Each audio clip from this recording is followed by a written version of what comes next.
네, 이제 이번 주 말씀은 그 요한복음 16장 25절부터 33절 말씀이고, 말씀의 제목은 내가 세상을 이겼다. 이 말씀으로 제가 이제 정해봤어요. 늘 하는 것처럼 저희가 이제 지난주에 어떤 말씀을 들었는지 한번 생각을 해보겠는데요. 우리가 자꾸만 잊어버려요. 자꾸 얘기 들어도 예수님을 오랫동안 믿은 사람들도 이렇게 하나님 말씀을 이렇게 듣고 나서 잊어버리기도 하거든요. 그래서 제가 이제 우리가 잊어버리지 않게 해서 반복하는 겁니다. 그 지난주에는 그 성령님에 대해서 잠깐 말씀드렸는데 진리의 성령님이셨어요. 그래서 진리의 성령님이라고 하신 이유는 진리로 우리를 인도해 가신다 말씀하신 거고, 진리는 변하지 않는 거, 그리고 바른 거, 이런 것들을 말하는 거거든요. 그럼 성경에서 말하는 우리가 요한복음에서 얘기하는 진리란 무엇이냐? 그거는 예수님께서 요한복음에서 말씀해 주시는 그 말씀들이 진리다 얘기하고 있는 거예요. 그래서 그 말씀은 변하지 않을 거고, 그 약속은 반드시 지켜질 거고, 우리를 도우신다 했으면 반드시 도우실 것이고, 그것을 너희가 믿어야 된다라고 얘기해주고, 우리가 그걸 믿고 그런 삶이 될 수 있도록 우리가 알게 모르게 우리 안에서 인도하시는 분이 누구냐? 그분이 성령님이다 라고 얘기하고 있는 것입니다. 그리고 그러면서 예수님께서 말씀하신 게 뭐냐면, 내가 이제 떠날 거야.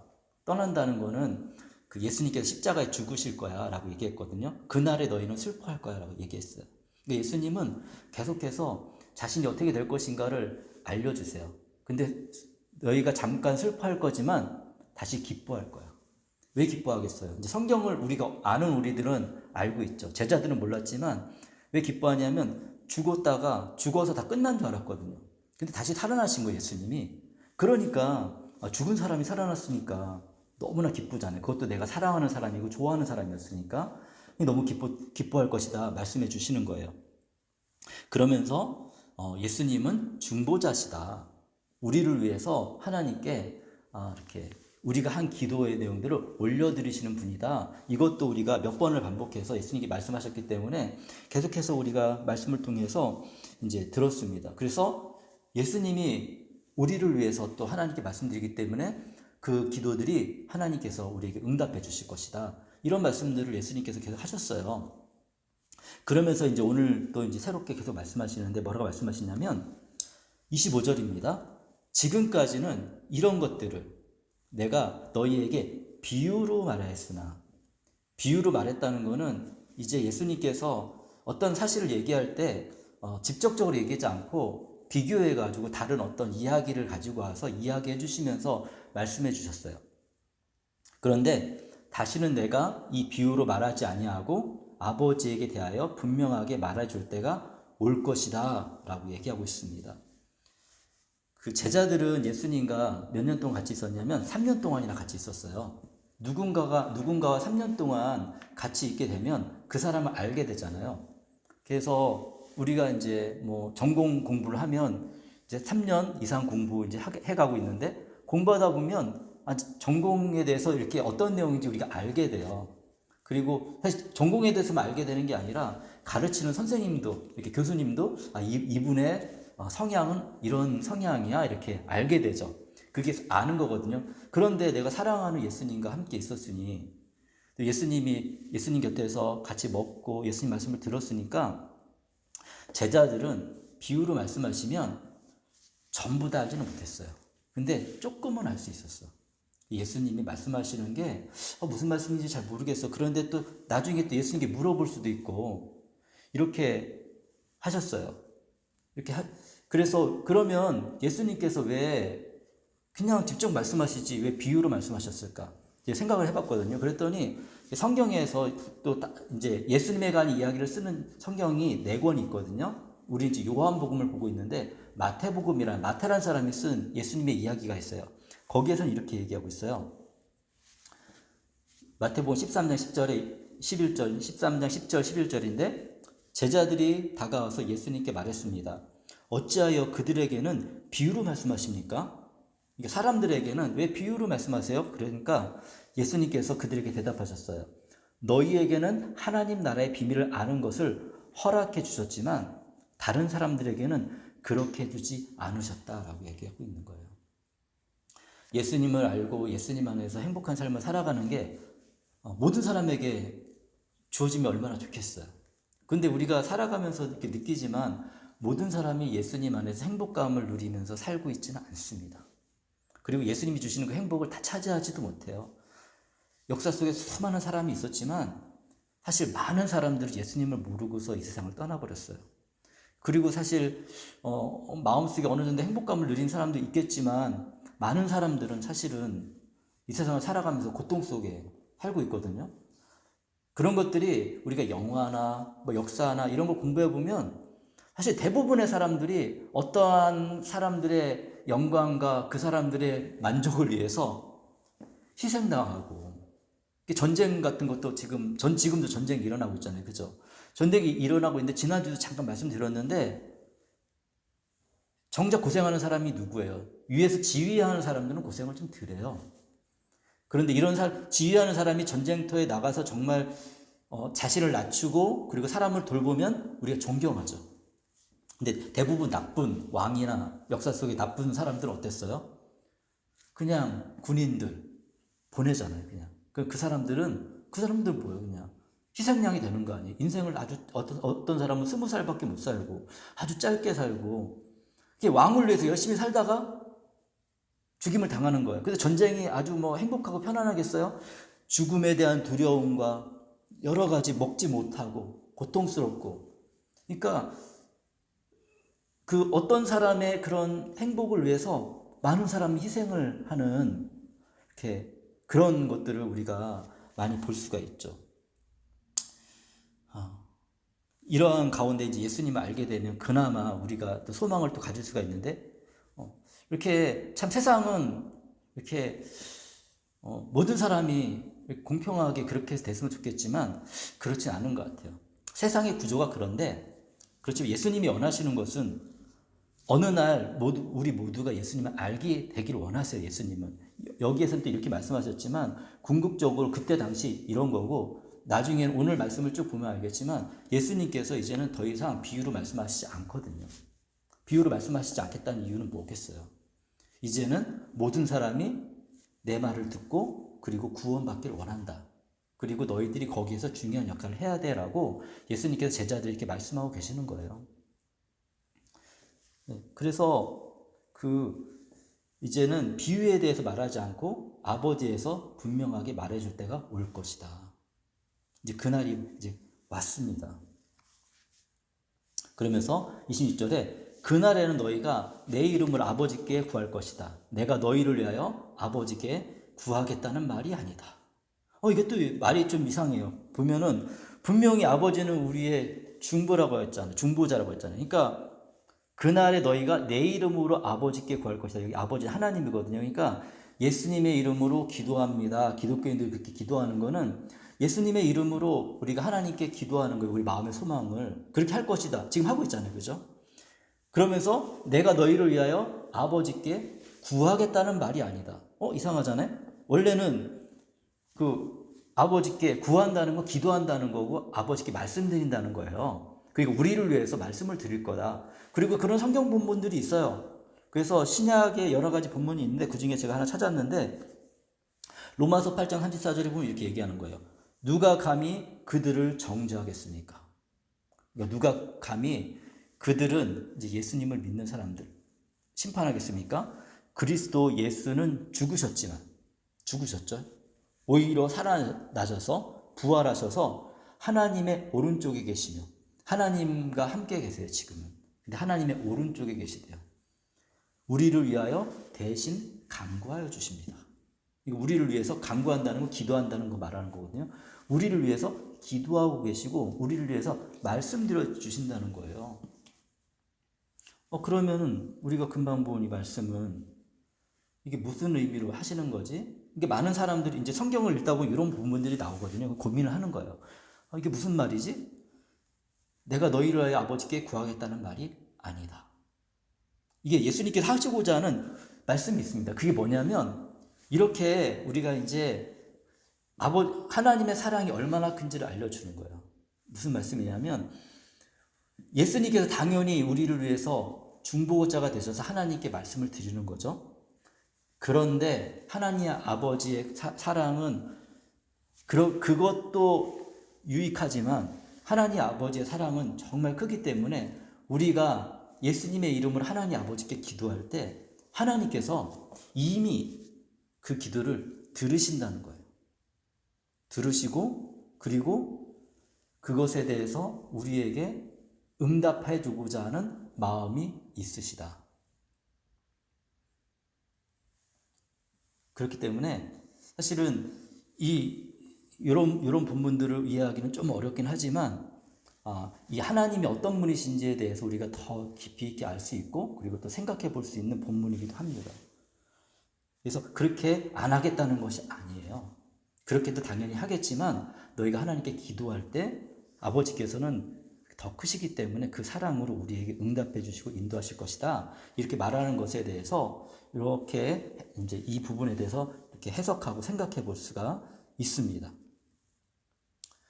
그러면서 그 사랑이 얼마나 크냐. 27절에 아버지께서는 친히 너희를 사랑하신다. 예수님도 사랑하시지만 하나님 아버지, 이 세상을 창조하신 분이 너희를 사랑하신다. 그것은 너희가 나를 사랑하였고, 그러니까 우리를 사랑하시는데 우리를 더 많이 사랑하는 이유가 있어요. 그건 뭐냐면 우리가 예수님을 사랑하는 거예요.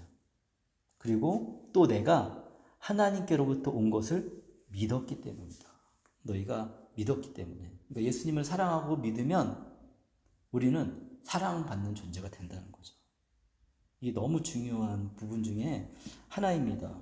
예수님을 알고 있지만, 하나님 알고 있지만 그분의 사랑을 못 받으면 너무 아쉽잖아요. 근데 우리에게 아주 작은 그 선택을 요구하시는 거죠. 그러니까 믿는다는 건 사실은 사랑한다는 거예요. 사랑을 해봤는지 잘 모르겠지만 사랑을 우리가 해보면 그러면 이렇게 그 사랑을 하면 당연히 그 사람을 이렇게 믿고 신뢰하게 되거든요. 우리가 부모님과의 관계 속에 부모님을 사랑하고 요즘 사실 나쁜 부모도 많이 있지만 기본적인 거는 이렇게 사랑하는 관계잖아요. 사랑하는 건 왜 사랑해요? 그분이 나를 돕고 그리고 나를 함께 하겠다는 그 믿음도 그 안에 같이 있는 거죠. 그러니까 하나님에 대한 관계도 똑같다는 거예요. 예수님과의 관계도 똑같다는 거예요. 예수님이 정말 나를 사랑하시고 나를 도우실 거라고 믿으면 그 믿음을 통해 우리도 더 큰 사랑을 받게 된다라고 얘기해 주고 있습니다. 그러면서 예수님은 나는 아버지에게서 나와서 세상에 왔다. 하나님으로부터 나는 온 것이다. 그리고 나는 세상을 떠나 아버지에게 갈 거야. 다시 아버지께 갈 거야. 제자들은 어떻게 될지 몰라요. 지금 현재 이 말씀이 아직 예수님이 십자가에 못 박혀 죽지 않으셨거든요. 근데 미리 말씀해 주시는 거예요. 우리의 믿음은 굉장히 튼튼한 것 같지만 사실은 그렇게 튼튼하지 않습니다. 그래서 자꾸 의심해요. 의심하고 저도 예수님을 믿고 지난번에도 얘기했지만 예수님 믿고서 금방 지금 같은 믿음을 가진 게 아니에요. 그 사실 지금 믿음의 삶을 살고 있으면서도 날마다 또 어려운 일이 닥칠 때마다 이렇게 마음에 걱정하고 염려하는 마음들이 있거든요. 제 안에도. 그랬을 때 이제 그 예수님께 믿음을 드리려고 이제 노력을 하죠. 그러니까 제자들에게 이렇게 얘기했어도 제자들이 정말 그 믿음을 잘 갖느냐? 자, 봅시다. 여기에서는 이렇게 대답을 해요. 29절, 30절에 그의 제자들이 말하였다. 보십시오. 이제 밝혀 말씀해 주시고, 이제 비유를 안 하시는 거예요. 비유로 말씀하지 않으시니까 30절에 이제야 우리는 선생님께서 모든 것을 알고 계시다는 것과 누가 선생님에게 물어볼 필요가 없을 정도로 환히 알려주신다는 것을 알았습니다. 이제 알겠습니다. 선생님이 바로 하나님으로부터 왔고 하나님께 가실 그분이군요. 메시아군요. 이렇게 알게 됐다고 얘기하는 거예요. 이것을 우리는 선생님이 하나님으로부터 오신 것을 믿습니다라고 얘기해요. 그럼 믿어야 되잖아요. 근데 예수님이 십자가에 못 박히는 순간이 되잖아요. 그럼 다 도망가요. 그럼 이때 이렇게 믿습니다라고 얘기한 게 믿음이 아니냐? 아니요, 그것도 믿음이에요. 아주 작은 믿음이에요. 근데 우리의 믿음은, 기독교인의 믿음은 이렇게 시작하는 거예요. 처음부터 막 확신을 막 갖고 심리적으로 막 확신을 가질 수도 있어요. 어떤 사람은. 그리고 막 쫓아갈 수도 있어요. 어떤 사람은. 사람마다 다르긴 한데 이게 보편적으로 예수님을 믿게 되는 과정은 그렇게 되지는 않는 것 같습니다. 제 주변에 많은 사람들을 보면 다 마음에 갈등이 있어요. 정말 예수님이 살아계신 분이고 우리를 도와주시는 분이야? 기도하면 정말 들어주셔? 정말로 내 인생이 예수님 믿으니까 좋은 방향으로 가고 정말로 내 인생이 행복한 방향으로 가고 있어? 정말 그런 거야? 사람마다 근데 이러한 고민과 이러한 생각 가운데 우리 안에 이렇게 믿음이 성장하는 그런 신호들이 있어요. 생각지 않은 은혜라고 하는 거는 생각지 않은 선물을 받는 거예요. 하나님으로부터. 내가 정말 걱정했던 문제들이 생각지 않게 잘 해결이 되거나 그리고 정말 하나님께 기도했지만 이거는 좀 쉽지 않을 거야 했는데 갑자기 뭔가 이루어지는 이런 일들 그리고 내가 정말 젊었을 때 기도하고 잊어버렸던 일이 나중에 나이가 들어가지고 살다 보니까 기억이 났는데 그게 지금 현실이 되어 있을 때 이거는 이런 일들이 점점점 많아지면서 정말 하나님 살아계신 것 같아. 그리고 이렇게 성경을 보면서 이렇게 비교해 보는 거죠. 정말 내 삶에 일어난 사건들과 성경에서 말하는 것들과 동일하게 그것이 이루어지고 있는 것을 하나하나 발견하면서 그렇구나. 또 인생을 깨닫는 지혜들도 주시거든요. 예전에 내 생각이 잘못되었구나. 그리고 우리 안에 여러 가지 죄의식들이 많은데 그 죄의식들도 하나씩 버리면서 정말 예수님은 나를 깨끗이 하시는 분이구나. 이러면서 우리의 믿음이 성장하는 거예요. 그러니까 여기서 믿습니다라고 얘기한 거는 믿는 거 맞긴 맞는데 정말로 이제 갓 시작한 작은 믿음이라고 할 수가 있습니다. 31, 32절에 예수께서 대답하세요. 이제는 너희가 믿느냐? 이거는 반문하시는 거예요. 너희가 믿는다고 했는데 진짜 믿느냐? 그러면서 어떤 일이 일어날지 말씀하시는데 보아라 너희가 나를 혼자 버려두고 제각기 자기 집으로 흩어져 갈 때가 올 것이다. 너무 놀라운 건요. 이것이 그날 밤에 일어나는 거예요. 그날 밤에. 이런 말씀, 이런 고백을 한 그날 밤에 예수님 잡히시거든요. 잡히실 때 다 도망가는 거예요. 우리가 인간이 얼마나 연약한가를 이해할 수 있고 그러면서 나를 이해할 수 있는 거예요. 내가 정말 하나님 앞에 믿음을 갖고 잘 산다고 생각하는데 나도 이렇게 연약할 수가 있구나. 그때가 벌써 왔다. 그런데 아버지께서 나와 함께 계시니 나는 혼자 있는 것이 아니다라고 얘기를 했습니다. 예수님은 다행히도 혼자 계시는 게 아니었어요. 이거는 우리에게 굉장히 위로가 됩니다. 예수님을 믿으면 좋은 일도 많아요. 근데 예수님을 믿으면 세상이 우리를 미워한다고 그랬잖아요, 지난주에. 그죠? 세상이 미워한다는 건 뭐냐면, 특별히, 예수님을 아무도 안 믿는데 예수님을 처음 믿는 그런 가정의 자녀들. 사실 쉽지 않거든요. 저는 저희 할머니가 믿고 제가 이제 믿어서 할머니가 조금 이렇게 보호해주는 그런 역할을 좀 하셨어요. 그렇지만 여전히 어려움이 있었어요. 저희 아내 같은 경우도 큰언니가 믿었기 때문에 큰언니가 겪어야 될 모든 어려움들은 다 겪었어요. 그러면서 뒤에 조금 편안함이 있었어요. 근데 이 첫 번째 예수님 믿는 사람들, 우리 학생들 중에서도 이렇게 있거든요. 굉장히 어렵습니다. 왜냐하면 일단 부모님이 반대하는 것도 있고 부모님이 잘 모르니까 예수님에 대해서 모르니까 당연히 반대하죠. 알면은 왜 반대하겠어요. 근데 모르기 때문에 걱정되거든요. 또 이상한 종교 이런 것들도 너무 많고 이단도 많거든요. 기독교 안에 좀 이상한 기독교들도 되게 많아요. 그러다 보니까 걱정스럽거든요. 이게 진짜와 가짜를 우리가 분별할 수 있는 능력이 되는데 이 성경 말씀을 알면은 진짜가 뭔지 알아요. 근데 성경 말씀 모르면 진짜가 뭔지 몰라가지고 자꾸 섞거든요. 사람은 기독교뿐만 아니라 다른 종교도 마찬가지고 사람의 마음을 이렇게 속여가지고 자꾸 이렇게 자기가 원하는 것들을 만들어 가려고 해요. 그게 사람의 아주 악한 습성이거든요. 그렇기 때문에 이런 것들을 우리가 이제 빠져들지 말아야 되고 그리고 생각하는 거예요. 기독교는 정말 생각하는 신앙이에요. 정말 그러한가 고민해보고 내가 맞았을 때